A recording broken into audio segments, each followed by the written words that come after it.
आज क्या ज्ञापन सौंपने जा रहे हैं? इसलिए कि हम 4 गांव का रसदा, बलकुदरा, जयनगर, गेगदा के ग्रामीण हम लोग बरसों से त्रस्त हैं। हम लोग का जमीन करीब 450 एकड़ जमीन बाजावरण फोर्स के बल पर जमीन को घेर लिया जा रहा है, कब्जा कर लिया जा रहा है। इसलिए हम लोगों ने यहाँ पंचायत स्तर से लेके एमपी, एमएलए, मुखिया, वार्ड पार्षद सबके पास गए, सबके दरबार में कहीं हम लोग को इंसाफ नहीं मिला।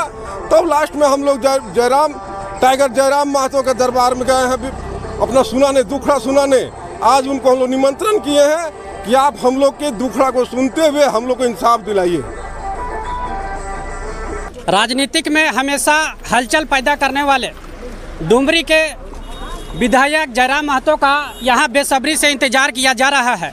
इस वक्त हम मौजूद हैं पतरातू प्रखंड अंतर्गत बलकुदरा और गेगदा पंचायत पर, और यहाँ पर देखेंगे यहाँ पर जनता का जो जनसैलाब है पूरी तरह से उमड़ गई है। यहाँ पर देखेंगे जयराम महतो का समर्थक जो है बेसब्री से कई घंटों से इंतजार कर रहे हैं। आइए लोगों से बात करते हैं, जानने का प्रयास करते हैं कि जयराम महतो का बेसब्री से इंतजार करने का असल मुख्य उद्देश्य और कारण क्या है। क्या नाम हुआ? प्रकाश कुमार चंद्रवंशी। किसका इंतजार कर रहे हैं? जयराम महतो। जयराम महतो। जयराम महतो आने का मुख्य कारण क्या है? मुख्य कारण है यहाँ पर ही कि छाय का बाउंड्री किया जा रहा है, जो यहाँ का रैयतों का जमीन है, जबरन बंदूक के नोक पे, इसलिए उनको बुलाया जा रहा है। अच्छा, देखिए बलकुदरा पंचायत छाय डैम में हो रहे काम को लेकर और पीवी यूनिट के प्रबंधक और प्रशासन की बंदूक की नोक पर काम किया जा रहा है, उसके विरोध में डुमरी के विधायक जयराम महतो का यहाँ बेसब्री से इंतजार किया जा रहा है। लोग घंटों से जयराम का नारा और उद्घोष के साथ इंतजार किया जा रहा है। आइए यहाँ पर कुछ लोग हैं, आइए इनसे बातें करते हैं और जानने का प्रयास करते हैं कि असल में टाइगर जयराम महतो का यहाँ आने का मुख्य कारण क्या है। क्योंकि यह जो क्षेत्र है बड़कागांव विधानसभा क्षेत्र का स्थानीय विधायक रोशनलाल चौधरी का इलाका है, उसके बावजूद भी टाइगर जयराम महतो का आने का असल मकसद क्या है? देखिए, यहाँ से 2500 गांव के विस्थापित बहुत लंबे समय से आंदोलन कर रहे हैं। उसके बाद भी यहाँ का मैनेजमेंट सिर्फ हम लोगों को ठगने का काम कर रही है, मौखिक आश्वासन देने का काम करती है। मेरा कहना है कि जब पीटीपीएस संचालित हो रहा था, यहाँ चल रहा था, तो हमारे पूर्वज उतना पढ़े लिखे नहीं थे, उसके बावजूद भी पीटीपीएस के पेरोल पर नौकरी मिला था। और हम लोगों को सिर्फ और सिर्फ किसी एजेंसी के माध्यम से हम लोगों को रोजगार में रखा जा रहा है। किसी को रड ढोने के लिए रखा जा रहा है, किसी को मट्टी काटने के लिए रखा जा रहा है, किसी को नाली साफ करने के लिए रखा जा रहा है। इसीलिए यहाँ के विस्थापित असंतुष्ट है। और यहाँ जो छाय डैम का मामला है, 10 रुपये 12 रुपये डिसमिल का रेट दिया है, जिससे असंतुष्ट है हम लोग मांग करते हैं कि जो छाय डैम का जो जमीन है उसका पुनः मुआवजा दे सरकार, राज्य सरकार और केंद्र सरकार और पीवीएनएल मैनेजमेंट मुआवजा दे। और यहाँ पर पीवीएनएल के पेरोल पर यहाँ के युवाओं को रोजगार दे। यहाँ पर प्रतिभा का कमी नहीं है, यहाँ आईटीआई होल्डर है, डिप्लोमा होल्डर है, इंजीनियरिंग है, सभी तरह का है, एमबीए किया हुआ भी लड़का है। उसके बावजूद भी यहाँ का सिस्टम, यहाँ की मैनेजमेंट जो है सो पूरा फेल है। उसको मतलब आखिर कौन सा कारण हो गया कि जब पीटीपीएस अपने पीटीपीएस के पेरोल पर नौकरी दे सकता है तो पीवीएनएल क्यों नहीं दे सकता है? इसी सवाल पर हम लोग यहाँ पर जयराम महतो जी को आमंत्रित किए हैं कि यहाँ के विस्थापितों का आवाज़ को दबाने का प्रयास किया जा रहा है। इसी पर हम लोग आज जयराम महतो जी का मतलब आमंत्रित किया, समर्थन कर जोरदार जी अब पहुंच चुके हैं। हम चाहेंगे कि जोरदार नारों के साथ डुमरी के विधायक झारखंड लोकतांत्रिक क्रांतिकारी मोर्चा के अध्यक्ष टाइगर जयराम महतो का स्वागत करेंगे और झारखंड का शेर जयराम महतो का हम लोग स्वागत करेंगे। और अगर हम लोगों को समर्थन मिला तो अनिश्चितकालीन हम लोग हड़ताल भी करने का प्रयास करेंगे। चलिए, बहुत बहुत शुक्रिया। आप वीडियो के माध्यम से देख सकते हैं कि ग्रामीणों में छाय डैम में हो रहे काम को लेकर जोरदार तरीके से विरोध किया जा रहा है। और यहाँ पर देखेंगे, यहाँ टाइगर जयराम महतो का आमंत्रित किए हुए हैं और कुछ ही क्षणों में टाइगर जयराम महतो, डुमरी विधायक जयराम महतो का आगमन होगा। जयराम महतो जिंदाबाद, जिंदाबाद, जिंदाबाद, जयराम महतो जिंदाबाद, जिंदाबाद, जिंदाबाद। अरे आ गया भाई, आ गया, झारखंड का शेर आ गया।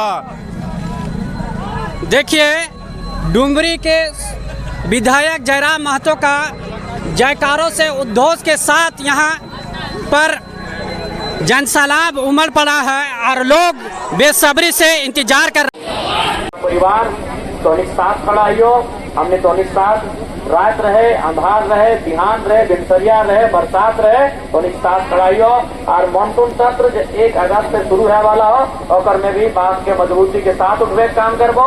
और साथ ही साथ अभी जिला प्रशासन से हम जरूर टेलीफोनिक की बात करवाए, जब तक ग्रामीणों के बीच सकारात्मक वार्ता नहीं होती है काम को स्थगित रखने का कार्य करें। कि काम होगा तो कहीं न कहीं जनता में आक्रोश बढ़ेगा और आक्रोश बढ़ेगा तो हिंसा की संभावनाएं घट सकती है और इससे नुकसान शासन प्रशासन को तो नहीं होगा, नुकसान जनता को होता है। लोकतंत्र में जनता को ही नुकसान होता है।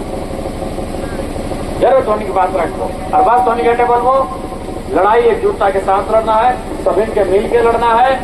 और फिलहाल हमनी के आपसी जो मतभेद है आपस में अगर तनी मनी मन में भी कुछ अगर हमनी के बैर है तो अगर मिटाई के एकजुट है के लड़ना है। अगर हमनी के गांव खेत खलिहान बचता है तब फिर आपस में लड़ा लड़ी कर लिया। इसलिए अभी लड़ाई आपस में उलझे के नहीं लगो, अभी समय आपस में झगड़े के नहीं लगो, अभी समय अपन हक अधिकार अपन अस्तित्व के बचवे के लगो। तो हमनी के हमें संदेश दिए चाहिए। बाकी एक बात स्पष्ट याद रखिया, दुनिया में अंग्रेज जैसा क्रूर शासक, अंग्रेज जैसा क्रूर से क्रूर आदमी अपनी ईस्ट इंडिया कंपनी के माध्यम से जो पूरा दुनिया में फैलल है आज वापस ब्रिटेन में ही जाके खड़ा हो गया है। तो चाहे एनटीपीसी कंपनी रहे, चाहे जिंदल कंपनी रहे, चाहे पीबीएनएल कंपनी रहे, चाहे सीसीएल कंपनी रहे, अगर जनता के रैयत के हौसला मजबूत रहता है तो ओखनी के भी अपन हार माने बताए। इस बात के प्रमाण पूरा दुनिया दे रहा है। इसलिए और साथ ही साथ हम प्रबंधन को स्पष्ट चेताना चाहेंगे कि गरीब आदमी को छेड़िए मत, लाचार बेबसों के हक अधिकार के साथ गलत व्यवहार ना करें, नहीं तो ये जनता आज जो आपके सामने लाचार बन के बैठी है, आज ये जनता जो डरी सामी बैठी है, अगर इसने जवाब देना शुरू किया ना तो रामगढ़ नहीं झारखंड की धरती में आप नहीं दिखेंगे। पानी सब एक जैसा पीते हैं, इसलिए इस बात के घमंड में मत रहिएगा कि आपके पास शासन प्रशासन है। अरे सिकंदर जैसे योद्धा को हजारों हजार महारथियों के बीच लौट कर वापस जाना पड़ा था। इसलिए आप इस बात के घमंड नहीं करेंगे प्रबंधन के लोग कि आपके पास एसपी और डीसी का पावर है। अगर जनता काउंटर करने आरंभ कर दी, आज अगर जनता काउंटर करना आरंभ कर दी तो आप कहीं के नहीं रहेंगे। और आज धोनी का स्पष्ट बोला चाहिए तो जाना है, आज दुनिया में हमने केवल रामगढ़ पतरातू और झारखंड के लड़ाई ही नहीं लगे विस्थापन के, आज पूरा दुनिया विस्थापन की खातिर लड़ रहा है। आज इंडिया पाकिस्तान लड़ रहा है, काहे लड़ रहा है? कश्मीर पीओके पाक ऑक्युपाइड कश्मीर खातिर लड़ रहा है। आज इंडिया और चाइना झगड़ा करते भविष्य में काहे करता है? अरुणाचल प्रदेश के ढोकलाम खातिर झगड़ा करता है। आज लड़ाई भय रहा है ईरान और इजराइल के बीच, काहे झगड़ा भय रहा है? गाजा पट्टी नाम के जमीन खातिर झगड़ा भय रहा है। पूरा दुनिया आज जमीन के झगड़ा कर रहा है। आज परमाणु बम छोड़ने तैयार है, इसलिए जमीन के झगड़ा लगाए। प्रबंधन आपको जानना चाहिए कि परमाणु बम तो हमारे भी सीने में है, बस हम फोड़ नहीं रहे हैं क्योंकि हमको मालूम है अभी समय और सत्ता आपके पास है। लेकिन इसका मतलब ये नहीं कि समय सत्ता शक्ति हमेशा आपके पास रहेगी। इसलिए प्रबंधन को स्पष्ट कहेंगे, रैयतों के साथ गलत करके अगर आप सोचते हैं आप जीत गए हैं तो ये आपकी भारी भूल है। आप झारखंड के रैयत अपने कमर को कसेंगे भी और अपनी मुट्ठियों को खींचेंगे भी और उत्तर देने का काम भी करेंगे। इसलिए मैं स्पष्ट कहूंगा, जमीन हमारी है, पूंजी आपकी है। अगर आपको आपकी पूंजी प्यारी है तो हमें भी हमारी जमीन प्यारी है। सबसे समाजवाद के नाम पे, सोशलिज्म के नाम में, डेमोक्रेसी के नाम में, संविधान के नाम में इस देश में आज भी पूंजीपति का शासन चल रहा है। आज हजारों की संख्या में पुलिस बल आती है, कहे तो कंपनी का पूंजी लगाओ, टैक्स देता है, तो जमीन का भी हम टैक्स देते हैं। हमारे टैक्स को नजरअंदाज क्यों किया जाता है? इसलिए क्योंकि हम जमीन का लगान 200, 300, 2000 में कटाते हैं और कंपनी 2000 करोड़ देती है। यही ना फर्क है। आखिर क्यों हम रामगढ़ जिला के डीसी और एसपी से सवाल पूछते हैं, यदि रैयत कंपनी का काम बंद करती है तो प्रशासन फोर्स क्यों भेजती है? इसीलिए कि कंपनी का काम रुकने से सरकार को टैक्स नहीं जाएगा। अरे भाई टैक्स तो हम भी देते हैं, हम भी मालगुजारी रसीद कटाते हैं, हम भी रसीद काटते हैं। फर्क है कि आप करोड़ों में टैक्स देते हैं, हम 100 और 1000 में देते हैं। तो फिर बदल लीजिए भारत का संविधान, और आप तो बदल ही रहे हैं। बार बार बात पे तो नेता बदलने की बात करते हैं 2-4 पार्टी के, क्योंकि भारत का संविधान समाजवाद की बात करता है, भारत का संविधान किसानों की बात करता है। आप पूंजीपतियों का संविधान बनाना चाहते हैं। बिल्कुल सिंपल सा सवाल है, आप किसी भी कंपनी में ताला लगाइए, हजारों पुलिस उठ के आ जाए।